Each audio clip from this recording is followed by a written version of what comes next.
How to put a child off trains. Give them the Thomas the Tank Engine children's torch. That way he can haunt them whilst they sleep.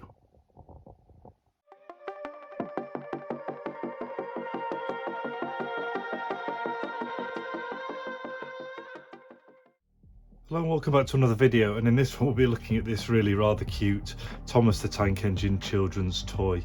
This was sold as spares and repairs on eBay, and I'll put the listing up at the top now. And you can see on here it says K & Ward Limited 1984-1986, so we're talking mid-80s. It's also got Brit Allcroft Limited 84 to 86, based on the Railway series by Reverend W. Awdry.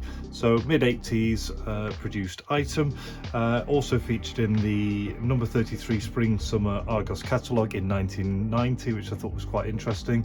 You see a picture up here, and that showed that it also came with some Thomas the Tank Engine batteries, R14 batteries, although in that one it says it's produced by Unilite. Might be the same one, but it's a different name to this.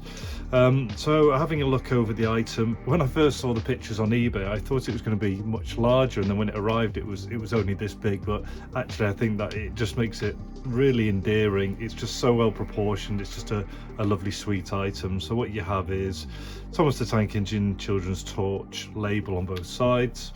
At the rear we've got Thomas the Tank Engine and Friends just written here with the lanyard. On the top you've got your on and off, your chimney here, and then obviously the face, so that, you know, when it's all working you could turn it on, shine it at the wall, and you'd be projecting Thomas's face onto the wall. But as soon as I saw it, there's just certain things that just, the way the colours and the way things are manufactured and the proportions and just the vibe they give off just takes me straight back to that era. And so as soon as I saw it I thought I've just got to get this one in and see if we can get it working again. So let's put some batteries in, just make sure it doesn't work, and then we'll start to dig a little deeper. I think the listing said that they'd already tried batteries.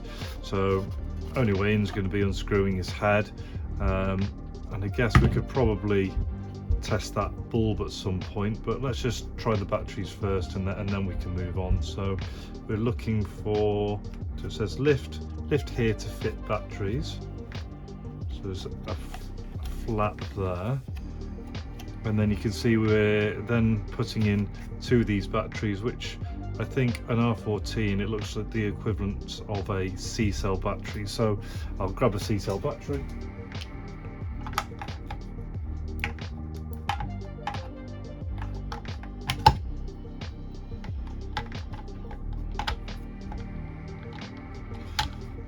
Right, one down, one up. Contacts all look fine, so we've got the contacts here. Pop that there. Screw on.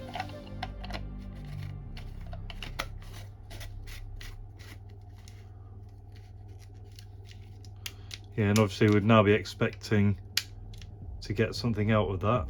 So I guess what we could do initially is just check that we're getting voltage through to the two contacts here. So we're going to be looking to get 3 volts. So get the multimeter and have a look. So one on the spring and one on the side. Yeah, and you can see there's no volts coming through to here. Let's make sure, push it down fully.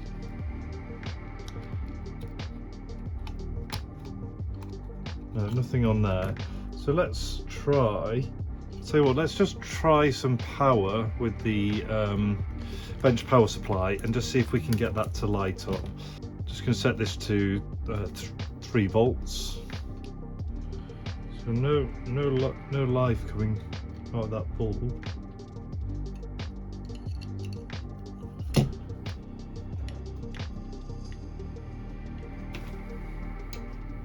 So let's have a little look further inside and see if there's something that's not making a connection.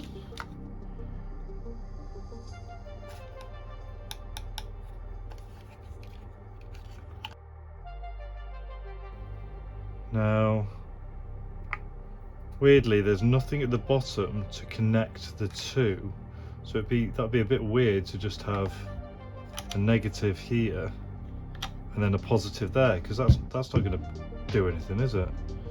It's going to need something at the bottom. So if I just, for instance, go and grab some tin foil just super quickly and put some tin foil at the bottom, we'll see what that does. I'll just get a strip of tin foil that I'm going to put down at the base.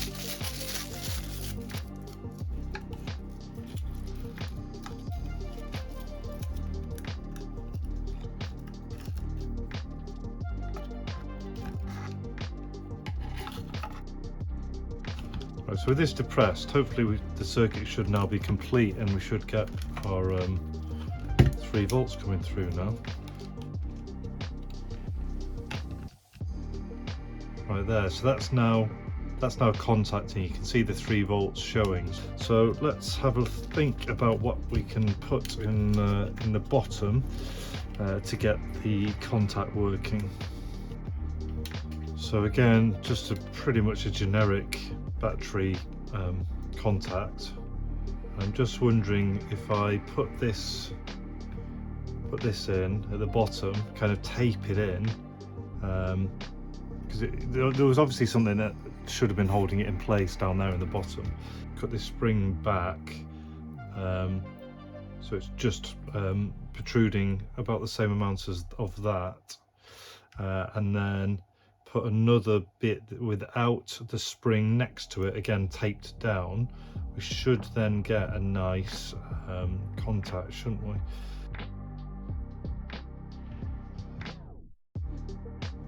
So there's more than enough welding that seam, especially as it's going to be flat. Right, so let's get this stuck on. So as long as that's held down firmly, we're going to be absolutely fine. There's quite a big like ping open, so I'm just going to take a tiny bit off the spring, not a lot. Check the voltage. There, we've got our volts coming through, and flip the switch. So all we're now missing is a bulb. We'll fit it, we'll clean it all up, and hopefully we'll have a working Thomas the Tank Engine torch. Right, welcome back. It's been a couple of days. I went out to get a replacement for this. So on it, it's got this one's a Philips, and it's described as being a PR2. You can also get these ones here, P13.5 S base. Anything that really says flashlight bulbs and looks the same is going to be compatible. So fingers crossed, with this down and this turned on, we should now, there we go, the bulb's illuminating, great stuff. And then when I turn the switch down, off. So we'll pop this in. And then the moment of truth.